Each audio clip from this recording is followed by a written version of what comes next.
तो बच्चों हमारा चल रहा था 4th चैप्टर जिसका कि नाम है भारत में खाद्य सुरक्षा। लास्ट वीडियो में हमने जाना था कि भारत में खाद्य असुरक्षित व्यक्ति कौन है। इसमें हमने पढ़ा था कि जो भूमिहीन श्रमिक है, जिसके पास भूमि नहीं है, वो खाद्य असुरक्षित होते हैं। पारंपरिक दस्तकार खाद्य असुरक्षित होते हैं। इसके अलावा जो पारंपरिक रूप से सेवाएं दे रहे हैं वो लोग खाद्य सुरक्षित होते हैं। इसके अलावा भिखारी खाद्य सुरक्षित होते हैं और जो छोटा मोटा काम करने वाले लोग हैं वो खाद्य सुरक्षित होते हैं। इसके बाद हमने सामाजिक संरचना की दृष्टि से खाद्य सुरक्षित व्यक्ति देखे थे। तो उसमें हमने देखा था कि गर्भवती महिलाएं और 5 वर्ष से कम उम्र के बच्चे खाद्य सुरक्षित होते हैं।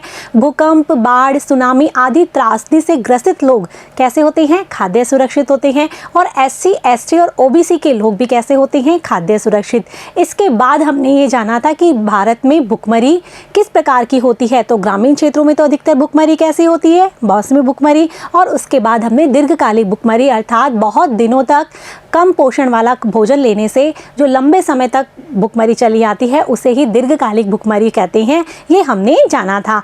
अब आगे के इस वीडियो में हम ये जानेंगे कि भारत में खाद्य सुरक्षा कैसी है, अर्थात हमारे भारतवर्ष में खाद्य सुरक्षा को लेकर क्या स्थिति है उसका वर्णन हम करेंगे इस वीडियो में। तो आइए देखते हैं। तो बच्चों हमने पढ़ा था, हमारे पालमपुर गांव की कहानी आपने जाना ही था। तो उसमें हमने देखा था कि जब से हरित क्रांति हमारे भारतवर्ष में आई तब से भारत खाद्य सुरक्षित होता जा रहा है। हरित क्रांति से पूर्व तो भारत की ऐसी स्थिति थी कि भारत को क्या संयुक्त राज्य अमेरिका से भी खाद्य आयात करना पड़ा था और उन्होंने जो वहाँ पर बहुत निम्न किस्म का जो खाद्यान्न है वो हमारे भारत में भेजा था। लेकिन उसके बाद हमारे भारत में शुरुआत हुई हरित क्रांति की और हरित क्रांति हमारे भारतवर्ष में इतनी सक्सेस हुई कि गेहूं और चावल में तो भारत क्या हो गया, आत्मनिर्भर हो गया।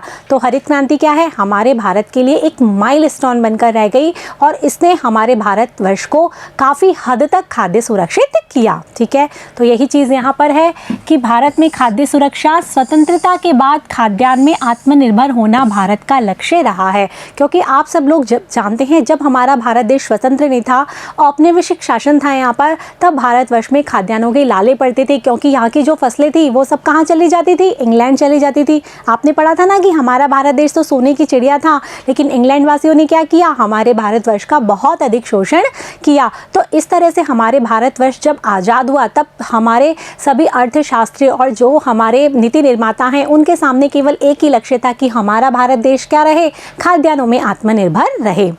स्वतंत्रता के बाद भारतीय नीति निर्माताओं ने खाद्यान्नों में आत्मनिर्भर प्राप्त करने के सभी उपाय किए, जिसमें प्रमुखतया क्या आती है, हरित क्रांति। यही हम बात कर रहे थे कि भारत में नीति निर्माताओं ने बहुत प्रयास किए भारत को खाद्यान्नों में आत्मनिर्भर करने के, और उसमें एक बहुत बड़ा प्रयास क्या था, हरित क्रांति। हरित क्रांति हमारे भारतवर्ष के लिए एक माइलस्टोन है। आप ये याद रखना, 1960 में आई थी, जिससे हमारे भारतवर्ष में गेहूं की फसल में बहुत अधिक पैदावार हुई थी। हम पढ़ चुके हैं इसके बारे में। और इसके बाद चावल की फसलों में भी पैदावार बढ़ी थी। ठीक है बच्चों, अब जो हरित क्रांति का संबंध किससे है, मैंने अभी आपको यही बताया, गेहूं और चावल के उत्पादन से। हरित क्रांति का संबंध किससे है, एक तो गेहूं से है और एक चावल से, क्योंकि इन दोनों की उपज में अनएक्सपेक्टेड बढ़ोतरी हुई थी। ठीक है बच्चों, अब ये जो हरित क्रांति है वो इंदिरा गांधी के टाइम पे आई थी। तो इंदिरा गांधी ने तो हरित क्रांति को गेहूं क्रांति का ही नाम दे दिया था, क्योंकि इसमें जो सफलता मिली थी उससे आधिकारिक रूप देकर इंदिरा गांधी ने इसके लिए एक डाक टिकट भी जारी किया था 1968 में। तो आपको याद रहेगा, इंदिरा गांधी ने 1968 में गेहूं क्रांति नाम दिया और गेहूं क्रांति के नाम से डाक टिकट भी जारी किया। यही बात यहाँ पर लिखी हुई है कि प्रधानमंत्री इंदिरा गांधी ने जुलाई 1968 में गेहूं क्रांति शीर्षक से डाक टिकट जारी कर कृषि के क्षेत्र में हरित क्रांति की प्रभावशाली प्रगति को आधिकारिक रूप से दर्ज किया। मतलब वैसे तो सब लोग बोलते रहते हैं, लेकिन एक आधिकारिक रूप से डाक टिकट जारी कर दिया, मतलब कि एक बहुत बड़ी प्रोग्रेस है और इसको आधिकारिक रूप से दर्ज किया गया। गेहूं की सफलता के बाद चावल के क्षेत्र में भी इस सफलता की पुनरावृत्ति हुई। मैंने आपको बताया था कि पहले तो इसका जो ये हरित क्रांति की जो सक्सेस है वो गेहूं में दिखी, उसके बाद किस में दिखाई दी, चावल में। लेकिन हरित क्रांति का एक यही हम ये कह सकते हैं डिसएडवांटेज है कि इसकी गेहूं और चावल में तो इसमें काफ़ी बढ़ोतरी हुई, लेकिन बाकी जो अनाज है उसमें इसकी प्रगति ज़्यादा नहीं हो पाई। यही है कि अनाज की वृद्धि समानुपातिक नहीं थी, मतलब जिस अनुपात में गेहूं और चावल में वृद्धि हुई और इसके उस अनुपात को यदि तुलना की जाए तो बाकी अनाजों में इतनी वृद्धि नहीं हो पाई।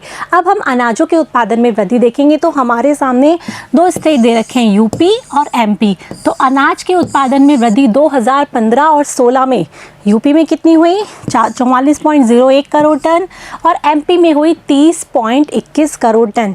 अब आप इसको आगे कंपैरिजन करेंगे, यहाँ तो 44.01 करोड़ और 30.21 करोड़ टन किस में, एमपी में हुई। अब आगे हम गेहूं में देखें तो गेहूं में 2015-16 में यूपी में देखो 26.87 करोड़ टन और 17.59 करोड़ टन, ठीक है, 69 करोड़ टन 2015-16 में गेहूं के उत्पादन में वृद्धि हुई। अब यदि हम चावल के में देखें तो चावल के उत्पादन में वृद्धि 2015-16 में पश्चिमी बंगाल में सबसे अधिक हुई, कितनी हुई, 15.75 करोड़ टन, और यूपी में कितनी हुई, 12.51 करोड़ टन। ये सब वृद्धि दिखा रहे हैं कि गेहूं, चावल और अनाज के उत्पादन में क्रमशः कितनी वृद्धि हुई है। तो आपने यहाँ क्या देखा बच्चों, अनाज में तो 44.01 करोड़ टन हुई है यूपी में, और एमपी में क्या हुई है, 30.21 करोड़ टन। ये सारे अनाज आते हैं। जबकि हम स्पेसिफाई गेहूं को देखें तो गेहूं में कितनी हो रही है, 26.87 करोड़ टन, मतलब 44 में से 26 तो क्या है, केवल गेहूं ही है। कहने का मतलब है कि गेहूं और चावल में तो अच्छी वृद्धि हुई है, लेकिन बाकी जो अनाज है उसमें कम वृद्धि हुई है, ठीक है। यदि हम ये वाला डायग्राम देखें जो कि आपके बुक में भी बना हुआ है, तो इसमें बता रखा है कि विभिन्न वर्षों में भारतवर्ष में अनाज के जो उत्पादन है उसमें कितना उत्पादन हुआ है। तो यदि हम 1960-61 में देखें तो भारतवर्ष में कितना, 80 करोड़ टन उत्पादन हुआ। इसके बाद 70-71 में बढ़कर कितना हो गया, ये 108।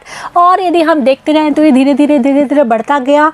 2014-15 में थोड़ा सा कम हुआ, इसके बाद फिर बढ़ता गया, और वर्तमान में 2018-19 में भारतवर्ष में 281.37 करोड़ टन अनाजों का उत्पादन किया गया है, ठीक है। ये डायग्राम आपको याद रहेगा, आप अपनी बुक में से भी इसको देख सकते हैं। ये जो बार डायग्राम है इससे ये सारी चीज़ें क्लियर दिख जाती है कि कौन सी, मतलब आप देख पा रहे हैं ना, और लिखा हुआ भी है ऊपर 80 करोड़, 108, 130, ठीक है।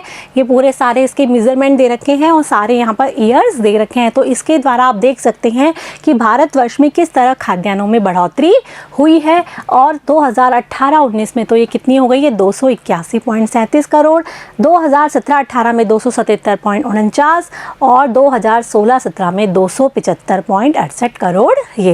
यही यहाँ पर दे रखा है कि कुल अनाज उत्पादन 2015-16 में कितना था, 252.22 करोड़ टन, और 2016-17 में कितना था, ये 275.68 करोड़ टन।